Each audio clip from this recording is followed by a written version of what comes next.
Hello, everyone. Welcome to another episode of At the Heart of Business. I'm your host, Judith Tate. At the Heart of Business is a conversation with women in business discussing their challenges and successes. My first guest is Maggie, and she's the founder of Stairway to Leadership. Hello, Maggie. Hi, Judith. Welcome. Thank you. Thank you for having me. I'm excited to be here. That's great. I'm excited to have you. So tell us all about Stairway to Leadership. So Stairway to Leadership is my coaching business practice, and I started it to help service-based business owners really grow their businesses in a way that's not overwhelming and nor costly. And I picked that name because I believe that, especially as business owners who are all leaders, and the growth journey of a CEO, of a leader, it's a journey that goes step by step.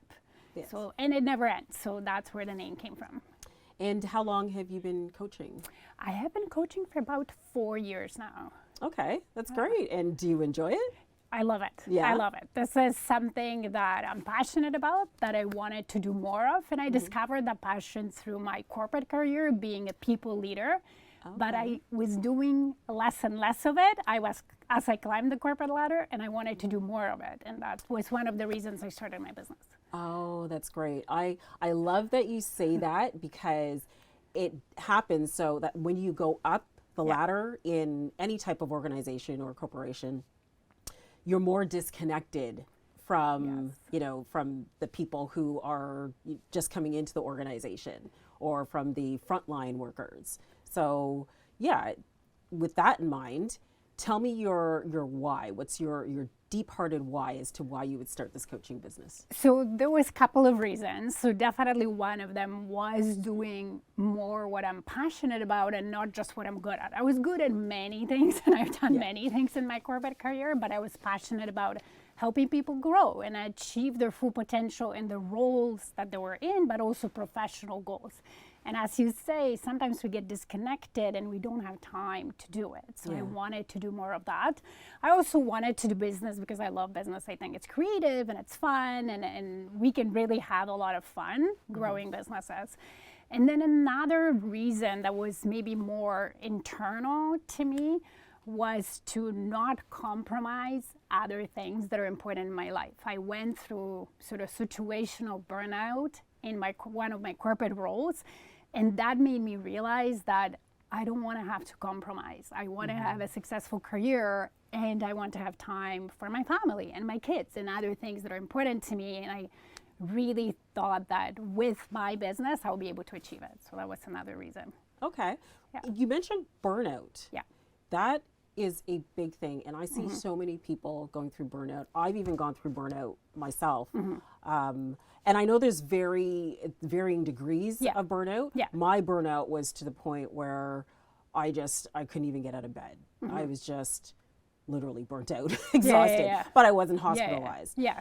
Tell us about your experience with burnout. So my burnout, I wasn't hospitalized either. I did show up to work, but there were moments where the sheer amount of work I had to do, it almost felt like there was no light in the tunnel. I was drowning. So there were moments when I had all that work and I was staring at my computer screen doing nothing because I was paralyzed, right? So that was one of the ways it showed for me. But what that led me to do is actually get angry. I was like, what is this? I'm working nonstop. I was working longer. I was taking on weekends and so on, nonstop, while my kids were little, and I wanted to spend time with them. And I was like, I'm compromising all this, feeling exhausted, not achieving what I wanted to achieve, doing a good job just because of the sheer amount of work I had, and feeling paralyzed, and then nobody also cared. Nobody picked up the phone saying, hey, Maggie, how are you? What's going on? Do you need help? And so on. So that was my experience. I can totally identify with that. Yeah, I've been through the exact same experience. So just so people understand or can recognize if they're possibly burnout, you mentioned anger as an emotion. What are some of the other emotions that you felt? Being angry, resentful about even going to work, about doing things, feeling like no matter what you do, you're not going to be successful, right? So feeling like you're drowning or there's no light in the tunnel. Being physically exhausted, just being tired. Those are, I guess, things I experienced, the feelings I experienced.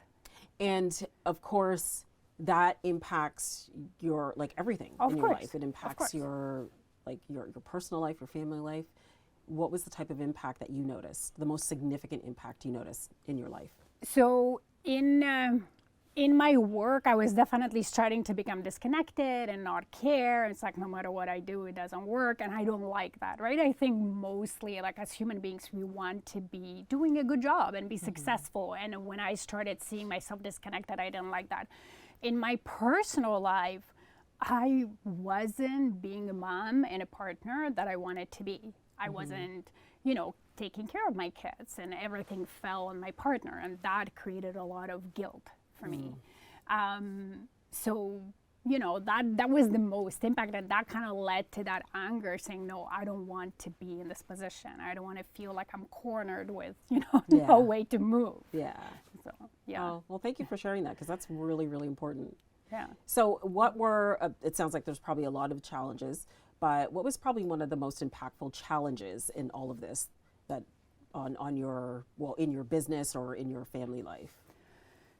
So the most impactful challenge in that moment, so that was when my corporate career, was really feeling trapped and not seeing, a potential positive outcome, and feeling like I had nowhere to go. So with that came my idea of like, I need to change that. I need to do something. So there's a couple of things that I did. I actually signed up for some high performance coaching and saying, okay, what can I do to get out of it, be more effective at work and at home? And that changed my life and how I operated at that time in the corporate career, but also how I operate now and how I teach my clients.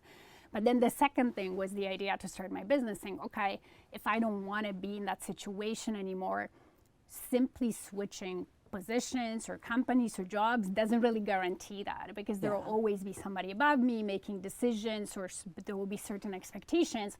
So my solution to that, well, I'm going to think and start a business, because then I'm in control of my decisions. I'm in control of what I decide to do, how I want to do it, with whom, and so on. I love that. And what are some of the challenges that you had in starting your business? So starting my business, the biggest challenge, I guess, is when I started, you always said like, use your network. I realized I didn't have any network. So there were 3 reasons for that. So I'm a first generation immigrant. I was 27 when I came to Canada. So all my, let's say, first jobs and university friends and, high school friends were left back in Poland. And then when I arrived with my first husband, we built a social network around his family. He had family here and they had friends. So when we divorced, I lost that too. And then, yes, I was in a corporate world and I had people there, but I never networked outside of it. I wanted to, I had challenging positions. I was working a long time. So when I came home, I just wanted to be home with my husband, my current husband, my family. So I didn't want to go out and network. Yeah. So when I started my business, like outside of people in my company, I don't know anybody, and I didn't want them to know because I was too scared to tell them. I just cleared it with HR, right? And then I'm like, I don't want them to know that I have this business. So that was the biggest challenge. But then I decided, you got to build it, right? Yes. You want to help people, you want to help business owners, you want to go out there and meet them and figure out where they are and so on. So I did. That's great. Good for you. That's really stepping out of your comfort zone. Yeah, definitely. It was. Networking was a big challenge in the beginning for me. I am naturally introverted. And of course, we think that when we network, it's about us promoting ourselves and so on. And that feels usually not natural. So I remember my first networking events being like a wallflower, saying like, I'm scared. I don't know what to say. I don't know how to people approach, but it's also a skill, right? So the more you do it, the more comfortable you get, the better you get. So now it's not a problem. Although I do manage the amount of networking I do, so it doesn't overwhelm me being an introvert and needing a little bit of me time, right? Yes. So, yeah. And can you describe a failure that was more of a blessing in disguise? Yeah. So at first, I was very, I think it's one of the mistakes that we all do as small business owners. When we start, we think like, hey, I have so much value to offer. I can help people. I can do it. So therefore, I start my business, have a website, everybody will come, right? Yeah. Nobody comes. You gotta go out there and meet people. So I wanted to launch a group coaching program too soon. I just didn't have enough audience. I didn't know enough people. So it's harder to, find a number of people that would start coaching with you at the same time rather than doing it on a one-to-one basis, right? So that totally flopped. Like I tried to launch it, completely flopped. But what it allowed me to do is to remind myself and recalibrate. No, be patient.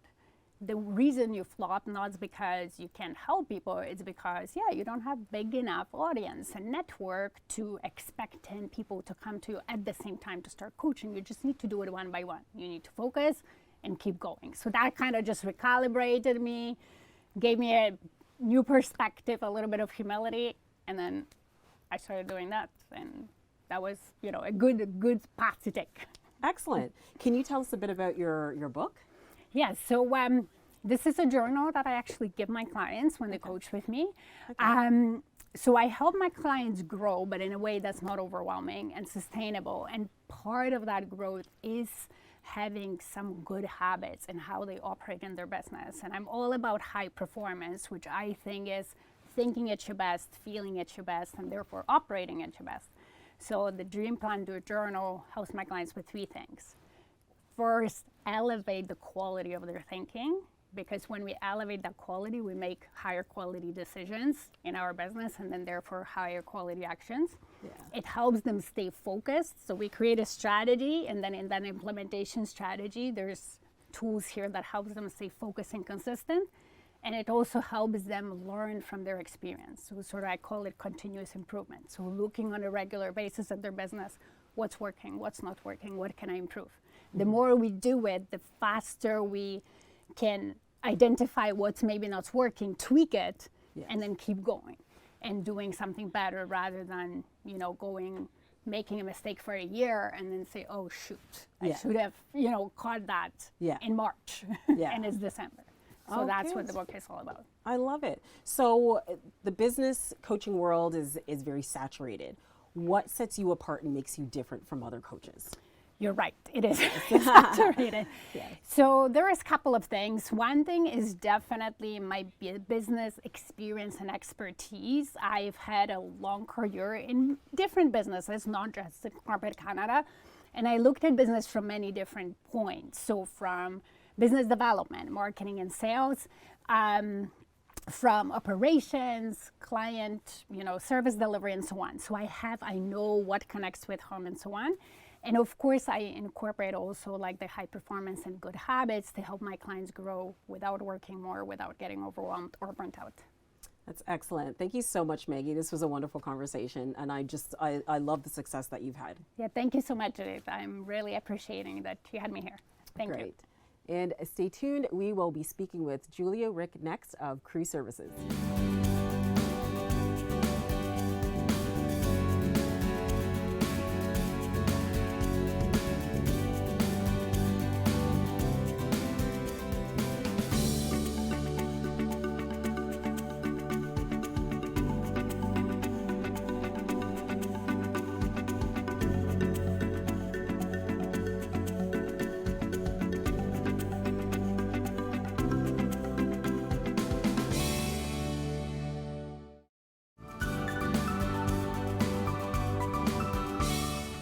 Hello, everyone. Welcome back to At the Heart of Business. I'm your host, Judith Tate.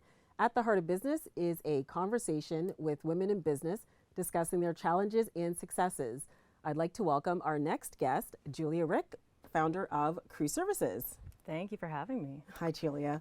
How are you? I'm great. How are you? Fantastic. Thank you so much for being here. I'm really excited to hear about Crew Services. So tell us all about it.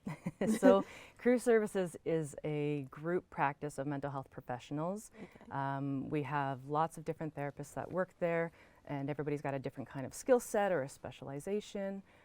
We work with children, youth, adults, We focus on providing effective treatment for trauma recovery, and we also work with a lot of the first responder community. Okay. Wow. That's great. So I just said that you were the founder, but are you the actual founder yourself, or do you have like a team of people, and how did this all come together? Yeah, so I guess you could call me the founder. Okay. My mindset is more team, but I would Good. say that I get to be the one wearing all the many hats. Is that a fortunate thing? I don't know just yet, but Yeah. right now that's we're trying to build that team and expand for that kind of focus and vision for sure. Okay. And what is your deep-rooted why as to why you would start this business? This business. Okay, so I started actually my career path in business, Okay. completely unrelated to mental health, but I was always a really sensitive person. So sensitive kid, you know, had all the feels, and I grew up in that kind of culture where you're supposed to kind of suck it up, right? Like your issues are kind of a burden on people, so deal with them yourself and that sort of thing. So when I went through school, I was like, I don't really feel passionate about what I'm doing. And then I ended up going through something myself. And so it was the first real time that I had sought help. And the change that it provided me with, I was like, if we could bottle this and help everybody have a piece of it, that's kind of what led me down the path of mental health. So I became a solo practitioner after graduation, and then I just eventually wanted to build a team of people that had like really quality expertise to be able to respond. Okay. And are you able to expand a bit on what it is that you went through that led you down that path? I think just it was a relationship issue that just kind of, for the first time in my life, flipped me upside down. Okay. And yeah, I just needed support and guidance in getting through it. Yeah. And it was a really life-changing experience for me. And that's that often is how businesses get started, right? Like you go through, you know, a mess, a moment, or you have a mission, and you already had like a business background. So what a great way to combine the two to create something like this. So Crew Psychotherapy and Trauma Services, where does that name come from? Like expand on that. Yeah, so there's a couple of areas. So crew is just kind of that concept of having a team, Okay. right? So we are social creatures as human beings, and we don't come by our issues by ourselves. Like that doesn't exist, right? Yeah. There's always someone else involved. Yes. And so I think we have a responsibility to play in helping people get what they need to function well within our society. So crew as a team, you know, we've got all sorts of people with different kinds of skill sets, and everybody has sort of a common goal in trying to lead towards helping people out. We also do cater to sort of that trauma area. So we, like I said, we do talk about our supports for first responders. And I think that the word crew also helps kind of connect a familiar language or word in terms of first responder community, military community, that sort of thing. Okay. And how did you get connected to working with first responders? Because that's a very, very niche group with, I don't want to say a lot of issues, but a niche group that, being an ex-first responder myself, Yeah. but so I know it's a culture. Exactly. It's a culture, It's and a very difficult culture to infiltrate. Very difficult, Yes. requires a lot of like building trust and that sort of thing. Absolutely. And first responders can smell somebody who's not up to speed right away, right? So Yes. I, at a point in my life, I say it was probably 10 years ago, I stumbled into a social circle of more first responders just through sports and friends and whatever. Okay. And started to really develop great relationships there. And I was like, wow, what's your experience in getting support as a first responder? Because trauma was always kind of something I was interested in. I think I call myself like a trauma geek. Okay. And so I was interested in how the people that I was caring about and meeting and spending time with were being supported. Yeah. What's your learning? What's your training? What do they offer in terms of preparing you to do this work that we're not really designed to have people do that work day in and day out. Yeah. Exactly. Right? Like we're not designed to be at war or to deal with hazardous things every single day. Yeah. right? The weight of that stress Yeah. on someone's system, it's illness creating. Yeah. I really like that you point that out because that's so true. As a human being, we're, as you said, we're not designed for that. We're not No. meant for that. It's not natural to be exposed to trauma every single No. day and having your cortisol levels run so high 24/7. It can cause a lot of damage, physically, mentally, emotionally. So with that in mind, what are some of the challenges you've experienced in working with some of your clients and in this business in general? Yeah. So I kind of see it as like three kind of sections. So the challenges that come up with the actual first responder themselves, and then challenges within their relationship if they are in a romantic or a significant other relationship, and then if they do have children, sort of the impact on the family. So the challenges that come up, like one of the things that we talked about was establishing trust and understanding the culture, understanding the differences in coping strategies, either good or bad. Yes. And even some of the language that gets brought up, right? Like people will talk about in session things that are job specific. And so you develop this vocabulary over time and an understanding of what they're talking about, Yeah. which goes a long way. Yeah. But the impact on the first responders in terms of like mental health, for sure. Yeah. You're signing up to do a job that you think you're going to knock out of the park, and then Yeah. something happens and it physically changes you, right? It physically changes how you respond to things, Yeah. how you see the world, right? How you are prepared in any kind of environment, right? And then how does that kind of translate into your relationship at home? Communication, sharing and reconnecting, equities within the household, shift work, that's a big one. Yes. And then even if there's children involved, how that kind of plays out with the children. Because ultimately what happens is your job creates an unpredictable environment. Yes. So talk about what feeds anxiety. We have lack of predictability and lack of control. And these people are going out every day in that environment, and their family is also responding to that. So we see issues with behaviors in their kids because everything that kids go through comes out as behavior before language. Wow. Yeah, you brought up so many good points, and you mentioned that, people will sign up for this job or to be a first responder. Yep. And they have certain expectations, and now all of a sudden, something happens and it changes the way they see things. Do you offer any services where you work with people before, or just as like before they really get into maybe several years of being an officer or firefighter or paramedic? Do you work with them beforehand to kind of prepare them? Definitely, a great question. Yeah. So definitely if people seek us out, I can think of where that has happened. It's Okay. not very common though. I think that sometimes there's a false sense of ability to handle things. Yeah. And maybe you can agree, the culture within militant services is that you're expected to handle it. Yeah. Right? Yeah. And so it's very hard and very vulnerable for anybody to talk about not handling it well. Yeah. So the proactive approach, I would say, is less common, but definitely we can help prepare people for that. Oh. Like even learning about the education behind trauma, the signs and symptoms, what can be considered a traumatic response, because a lot of people don't understand that. They think that you have to go through some kind of big trauma like an accident or witnessing something, but you can actually go through other traumas like things that happen in your communication or your relationship, like betrayal or something. Yes. Yeah. Wow. I agree. So, who are the people, dead or alive, who have influenced your business path the most, and why? Yeah. I'm really curious about this one. Yeah. So I would say my mother.